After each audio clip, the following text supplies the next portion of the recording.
Agora, meu querido o Felipe Monteiro já vai falar sobre tudo que você ouviu até aqui, mas eu queria te fazer uma pergunta também específica. Não sei se eu estou errado, mas a minha função é perguntar. Desde o final do governo do Fernando Henrique, eu não vejo uma única reforma estruturante aqui no Brasil.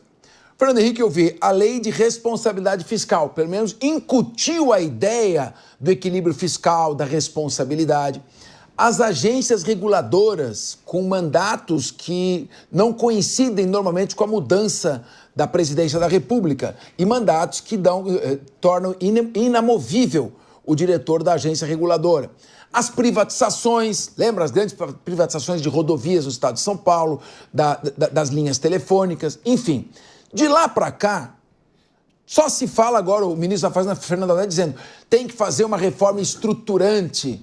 Por que não fizeram antes? Então, desde 2003, 4, 5, 6, 7, 8, 9, 10, 11, 12, 13, 14, 15, até maio de 16, voltaram agora. É só no gogó? Cadê a reforma? Todo mundo sabe que tem que fazer reforma administrativa. Por que esse governo não fez antes e não está fazendo agora e só fala? Ô Capês, eu concordo com você no seguinte ponto, né? O governo que mais fez reforma estruturante no Brasil foi o Fernando Henrique Cardoso, né? Criou a agência reguladora, teve a primeira reforma administrativa do então ministro Bresser Pereira, né, que o Brasil passou, teve outras leis estruturantes, a Lei 8666, por exemplo, né, e por aí vai.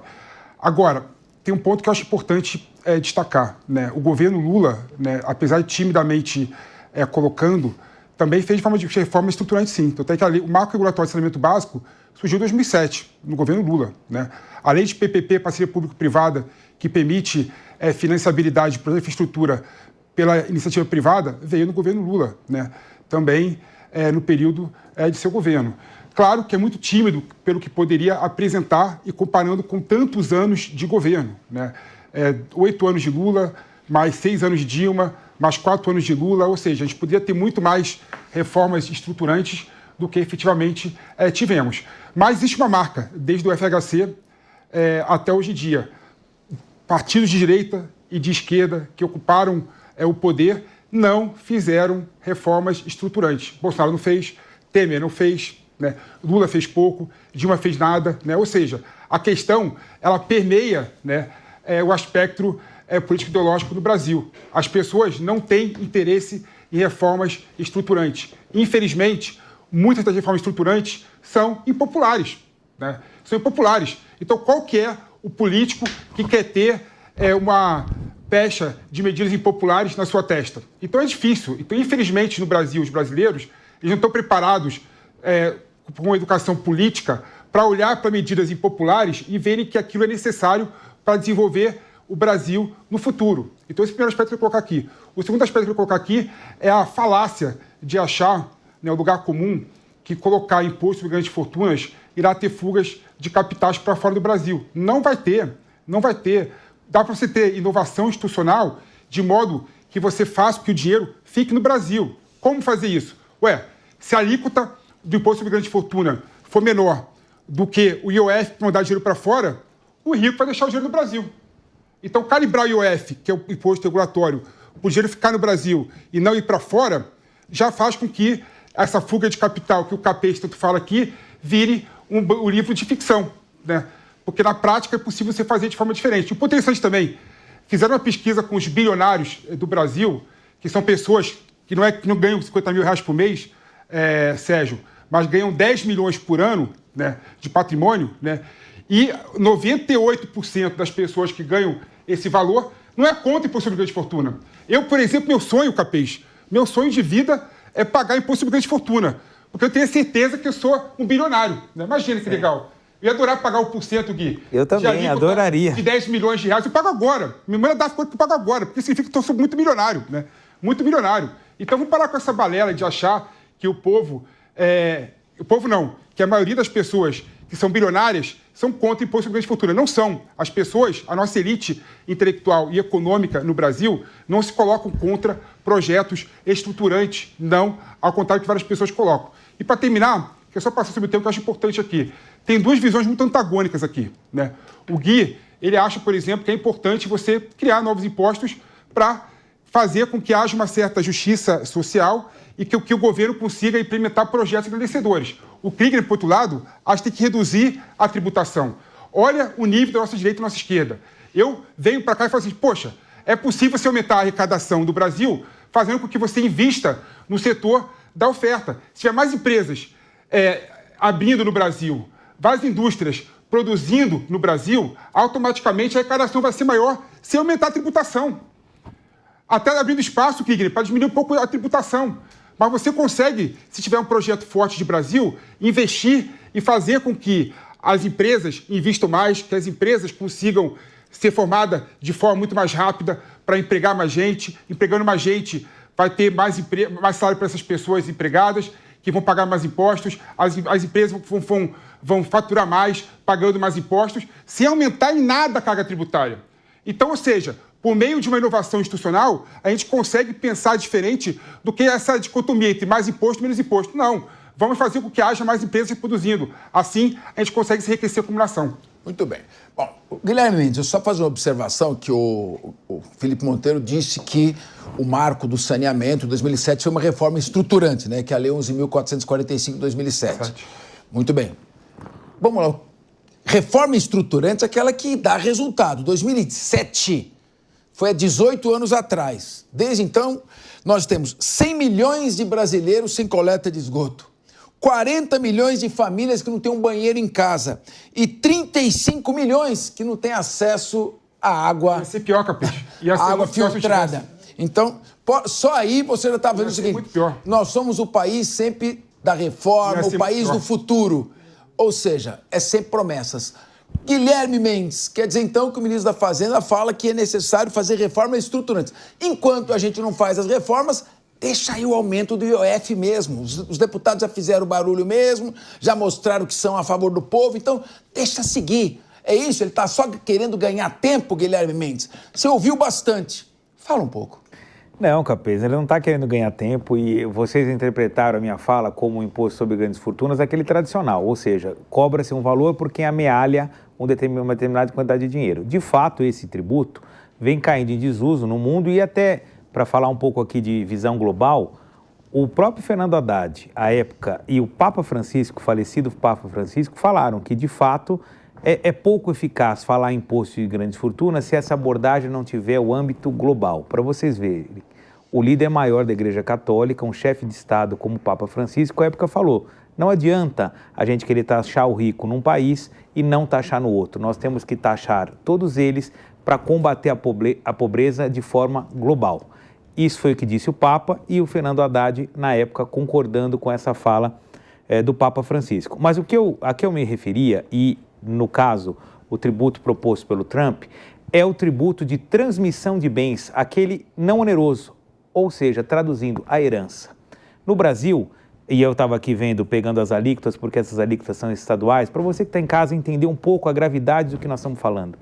O imposto de transmissão causa-mortes é de 4%. Ou seja, num país que tem tradição de manutenção de propriedade, que tem sesmarias, que tem grandes latifúndios, quantas gerações você demoraria para fazer a distribuição desse patrimônio? Nos Estados Unidos, não durariam 2. Por quê? 40% na primeira transmissão, na segunda 80%. A terceira já não recebe mais nada, porque lá é um país que as pessoas têm que trabalhar para viver. Você não pode ser meramente um pária, seja ele de um auxílio governamental ou simplesmente um vagabundo de um herdeiro que nunca trabalhou um dia, mas vive porque o avô, o bisavô, o trisavô, lá de Dom Pedro II, ganhou um pedaço de terra e essa terra vai passando para você sem a mínima necessidade de você trabalhar, produzir, estudar, nem nada. Guilherme, porque é praticamente... Eu quero você... A palavra está com você e será mantida a palavra com você. É que para a gente dar um certo dinamismo, enquanto você vai falando, os dois aqui, à minha esquerda, estão bufando. Então, eu sugeri um ponto. Você tem vários pontos que você vai tratar. Vamos para ele faz o questionamento, tá você bom. Responde. Então eu vou passar direto. Posso? Você quer... Kriegner, eu perguntar, você acha normal no estado de São Paulo... Pronto, vamos debater isso aí. ...pagar 4% de transmissão, enquanto nos Estados Unidos pagamos 37%? Eu queria que você falasse um pouco do dinamismo tributário, que, por isso que lá tem uma série de fundações, né? As fundações não são criadas porque os americanos são mais benevolentes que os brasileiros. É porque se eles não criarem, o imposto na hora que ele morrer come quase a metade. Então, você acha normal, numa transmissão de quem herdou uma fazenda, se pagar 4% de imposto, e se fosse nos Estados Unidos pagaria 37%, e o Trump agora quer que vá para 39,6%? Será que lá eles são socialistas e aqui nós somos capitalistas? Muito bem. Lá que eles fazem planejamento tributário também, né? Lá, claro. Lá não se paga nada. Isso faz Mas parte vamos ouvir o Kriegner. Eu quero vocês dois brigando. Eu quero os dois brigando. E depois eu quero o Sérgio Marques e o Felipe entrando também. Além disso, Capês, assim, o que o Gui pergunta é importante e é o erro que muita gente comete quando analisa muitas coisas, não só a questão tributária. Inclusive, é o meu ponto que eu queria trazer aqui para o PP também. Qual é o problema? O problema é quando a gente pega a visão de túnel. E aí a gente olha para um aspecto só. Então, por exemplo, nos Estados Unidos você tem muito mais imposto. Tem. É muito mais caro. É verdade, é bem mais caro sim para você fazer. Mas é muito mais atraente você ter uma fazenda nos Estados Unidos do que no estado de São Paulo. Lá você não vai ter o MST batendo na tua porta, ameaçando invadir. Você não vai ter a questão de instabilidade jurídica no país. A gente não pode pegar os dados da Finlândia, da Islândia, dos Estados Unidos e simplesmente comparar com o do Brasil e achar que as medidas vão ser a mesma coisa. Que é o ponto que o PP trouxe aqui, da questão da movimentação taxar grandes fortunas causaria o êxodo dessas grandes fortunas. Em outros países, existem fatos, sim, outros países que não teve um impacto tão grande, é bem verdade, mas são países com uma estrutura muito melhor. Ou seja, quando você taxa grandes fortunas, quando você faz uma taxação maior, a gente precisa perceber em que bolso que isso está caindo e em que pilha de outros fatores negativos isso cai também. Porque o investidor, esse que tem grandes fortunas que a gente está falando aqui, ele pensa de uma forma clara. Então ele pensa, se eu já vou ter que pagar o mesmo nível de imposto que eu pago nos Estados Unidos, se eu já vou ter que pagar com uma série de outros custos, por que eu não vou para lá? Por que eu não mando o meu dinheiro para lá? E claro, os Estados Unidos aqui não é a melhor referência porque é caro você ter fortuna nos Estados Unidos. Mas a gente está sendo cercado por países aqui na América Latina que estão facilitando a entrada de dinheiro capital brasileiro. Nós temos o Paraguai, o Uruguai, a gente tem a Argentina fazendo isso, agora a Guiana Francesa. Eu não estou dizendo aqui que eles são países ótimos e que os bilionários vão querer mudar para lá, mas é possível você permanecer morando no Brasil e conseguir enviar o seu dinheiro para lá. Isso já está acontecendo. O Brasil, diante disso, vai tomar a medida de aumentar mais impostos? Tem que pensar no ecossistema como um todo, porque além do aumento do imposto, vem o aumento da insegurança pública, vem o aumento da insegurança jurídica, vem o aumento dos riscos de cada 4 anos muda tudo, um setor que estava indo bem quebra, não tem investimento público para setores bases da economia. Então é isso que a gente tem que analisar. Não adianta pegar um número, comparar com outro e dizer, olha, se eles cobram 34, nós podemos aumentar até lá. Eles são os nossos tetos. O número deles é o nosso teto. Não é bem por aí. Muito bem. Mendes, você já teve uma contestação dura ao que você disse. E eu quero ouvir o Sérgio Marques também, porque ele estava balançando a cabeça como que disse, esse cara é louco praticamente. Então, claro que ele não pensou isso, mas claro. É a minha interpretação do gestual dele. Sabe o Guilherme Mendes ficou louco? Então eu queria que você antepusesse essa... E o Guilherme vem e fala também, fala as mais curtas para a gente dar esse dinamismo. E eu quero muito atrito aqui, muito confronto. Por favor, Sérgio. Bom, aquela frase famosa, no Brasil até o passado é incerto. A insegurança jurídica brasileira acaba também causando grandes problemas para a economia. Justamente porque aquele que vai investir no Brasil, ele não tem a certeza de que a política, a economia terão uma caminhada, pelo menos de uma década.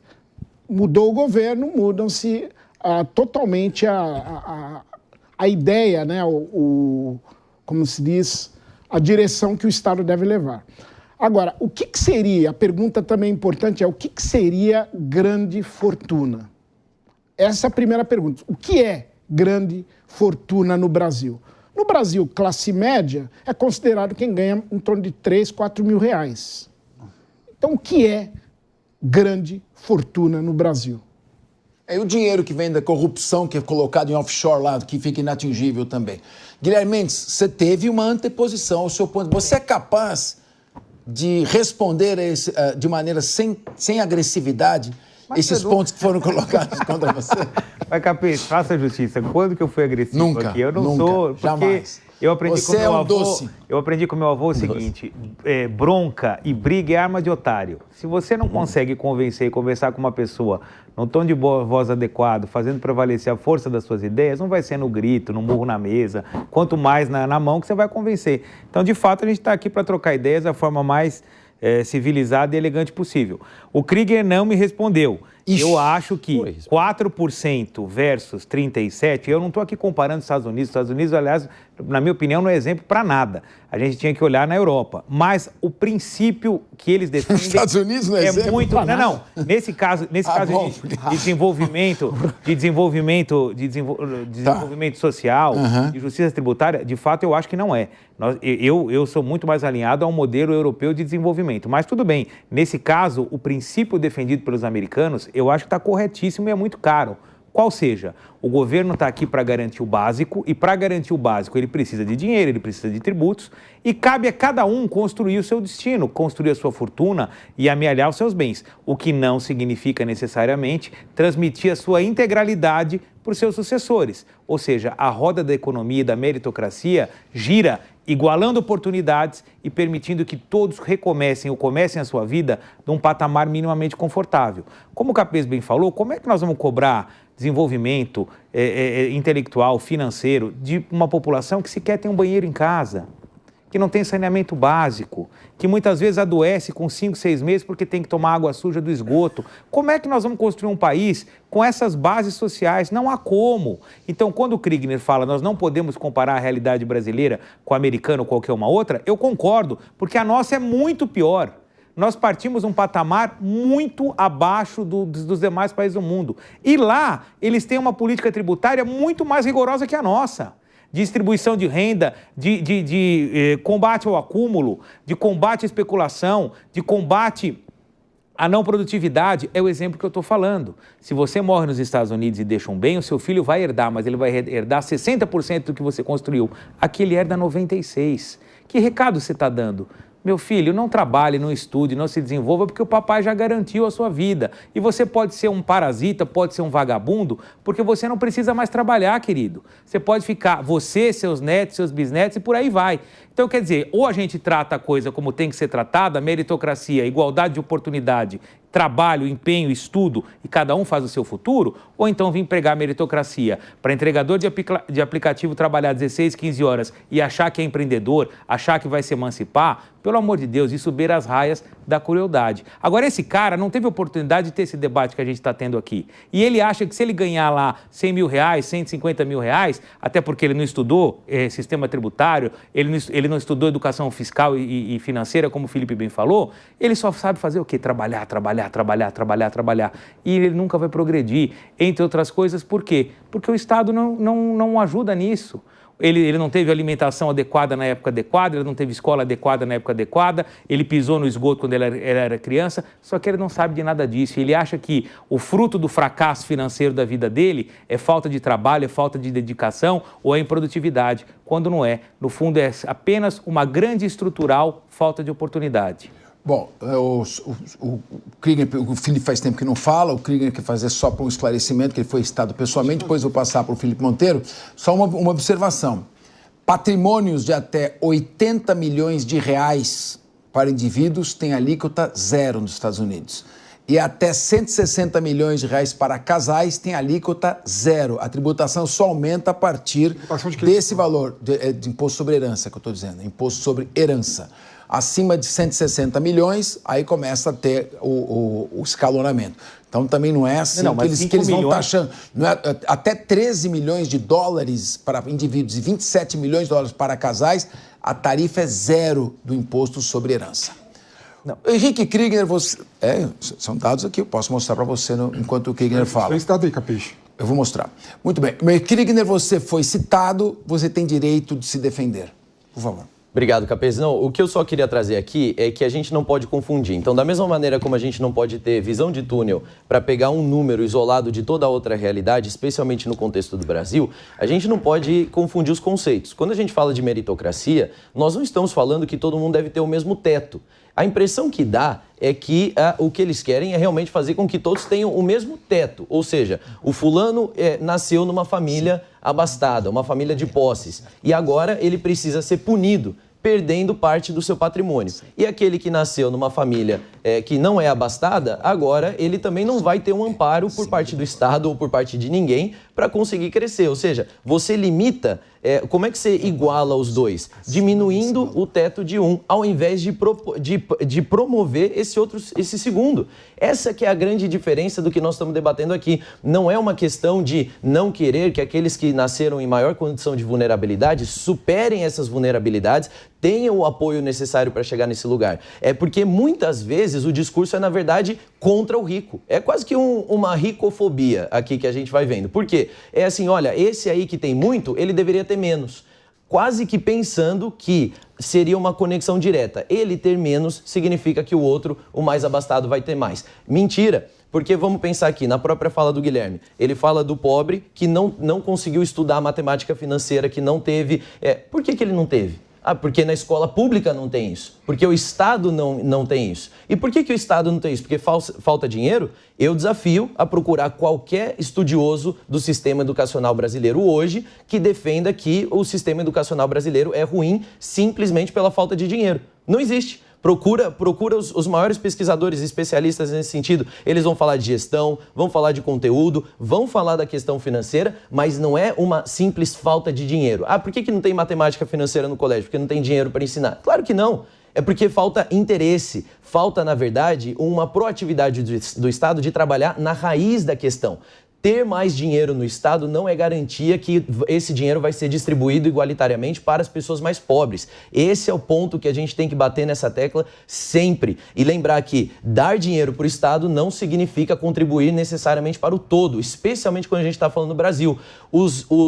Aqueles que contribuem para a Previdência Social. Não necessariamente o dinheiro foi parar no bolso dos mais vulneráveis a quem era de direito. Nós temos um Estado que escoa dinheiro para lugares errados, que gasta muito, que gasta mal. E aqui eu não estou falando da questão de investimento. Estou falando de gastos desnecessários, gastos gigantescos e também o fenômeno da corrupção. Então, essa linha que traz uma correlação, uma causalidade, não é nem correlação, a causalidade entre o rico pagar mais imposto e logo dar mais dinheiro através desses impostos para o Estado e isso beneficiar diretamente as pessoas que mais precisam, não funciona aqui no Brasil. Seria melhor você ter talvez uma questão do rico para o pobre através da sociedade civil do que você construir esse esquema, porque o Estado brasileiro vaza dinheiro. Bom, agora eu quero pegar também um outro aspecto. Olha aqui, olha o que está no gerador de caracteres. O Hugo Mota critica o que ele chama de gambiarras tributárias, ou seja, o Felipe Monteiro, o presidente da Câmara, que tem sido muito generoso com esse governo.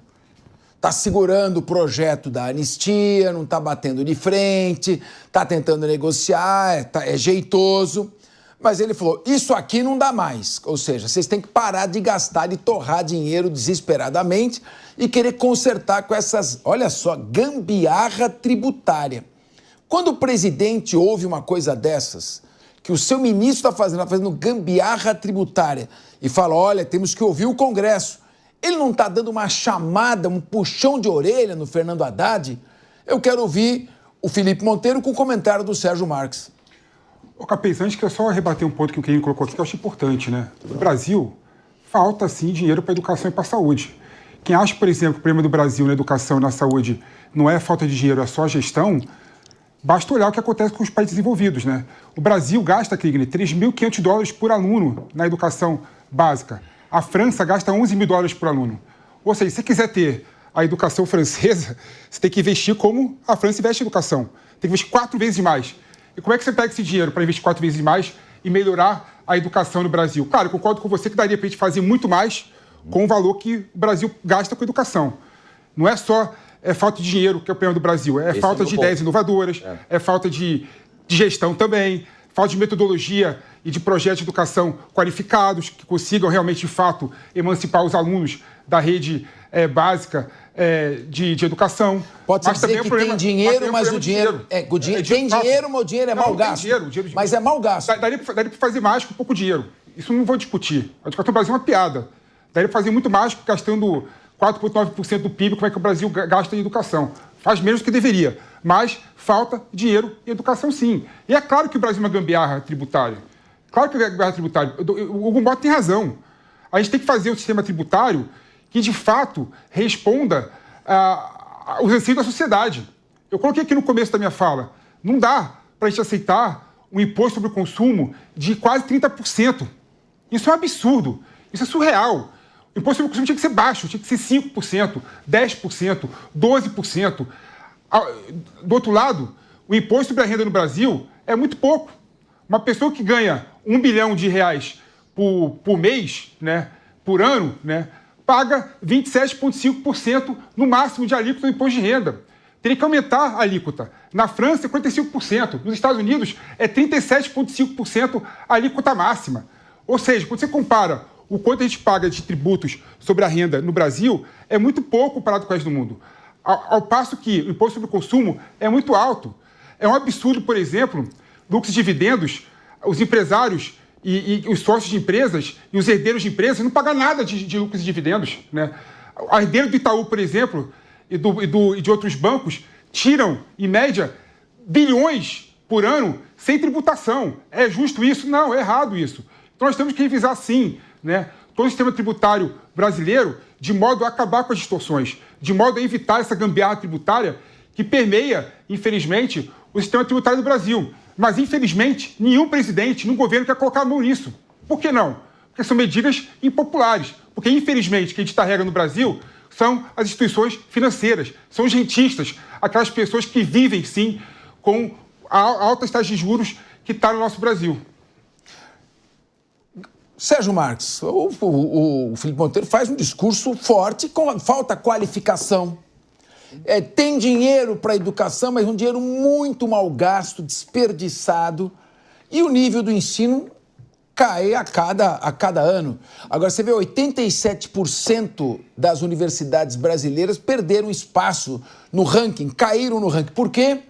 Porque gostam de botar fogo em faixa, gostam de ficar colocando panfletos promocionais, gostam de ficar militando, gostam de ficar discutindo em que banheiro que as pessoas devem usar, e não se trabalha ciência nesse país. Nós não produzimos ciência. Enquanto isso, o leste europeu se regozija com investimentos fortes em ciência, o sudeste da Ásia. Como é que você vê essa dicotomia entre uma América Latina e uma Europa Ocidental cada vez mais woke, filosófica, discutindo temas abstratos e absolutamente inúteis do ponto de vista do proveito social, e outros países que vão crescendo cada vez mais e se desenvolvendo? O resultado, miséria aqui, crescimento lá.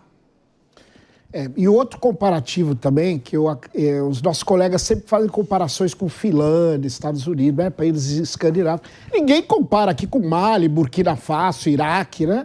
Então é muito fácil você comparar o Brasil com um país da Europa Ocidental, com os Estados Unidos, Canadá, Austrália, é muito fácil.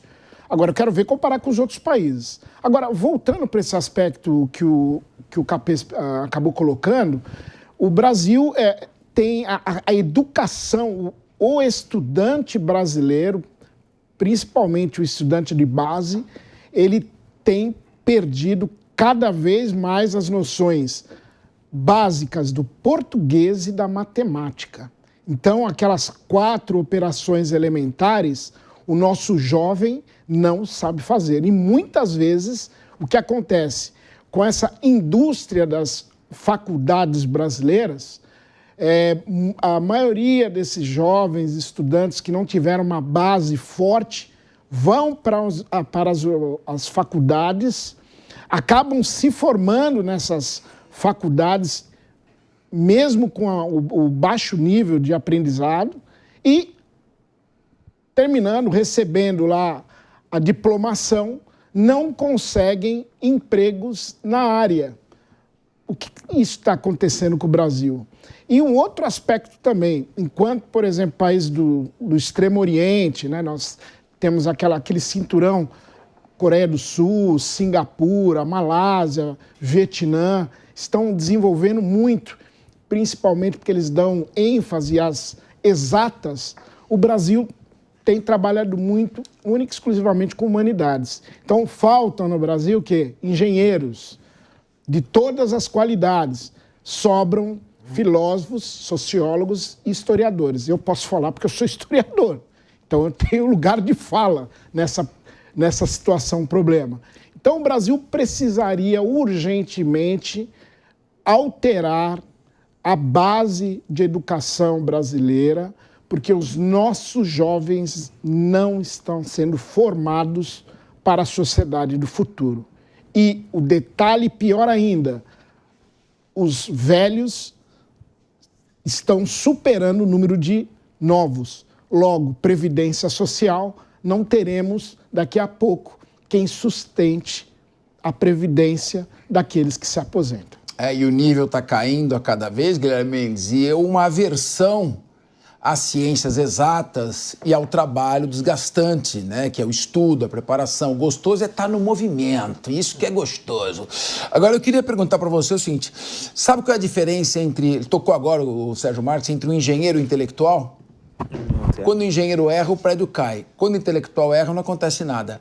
Queria ouvir, o que você acha se nós estamos muito teóricos, muito abstratos, falando muito em nível de a critério e tal, e deixando aquilo que é o pragmatismo, a construção científica, abandonando aquilo que fez com que a Europa Ocidental, nos últimos 500 anos, assumisse a liderança do mundo e que agora está entregando de bandeja para o Extremo Oriente e para a Rússia, para o leste europeu. Queria te ouvir.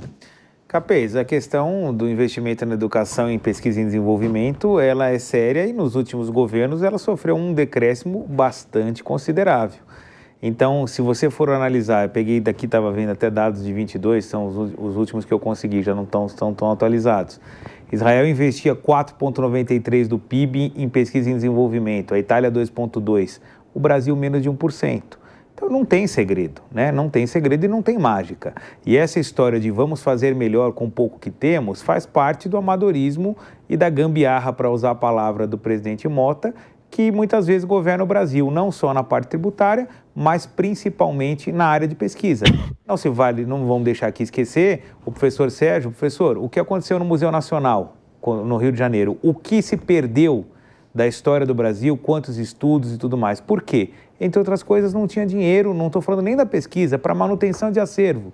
Não tinha AVCB, não tinha ar-condicionado, não tinha. Como é que você vai permitir que pesquisadores, e aí eu não vou fazer aqui nenhum tipo de distinção, sejam de áreas das ciências humanas ou das ciências exatas, trabalhem sem ter laboratórios, condições de estudo, bolsas, auxílios, porque pesquisar não é uma atividade como simplesmente uma fábrica que você entra lá, bate um cartão, longe de diminuir aqui o trabalho do Fabril, mas ele requer uma série de condições especiais, entre elas tempo.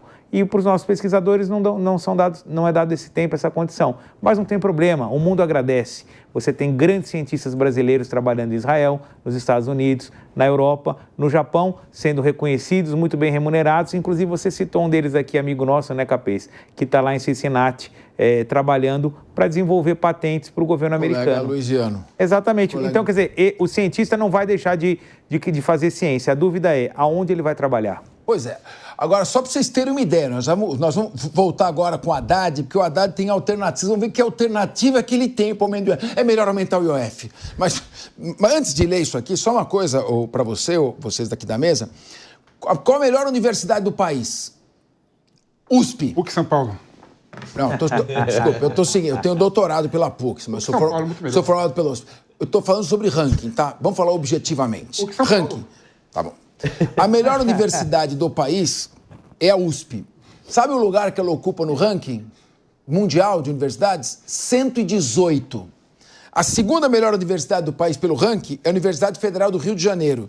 Sabe o local que ela ocupa? 331. A terceira é a Unicamp, 369. E a quarta, a Unesp, 454. Nós estamos bem? Me desculpe, estamos mal pra caramba.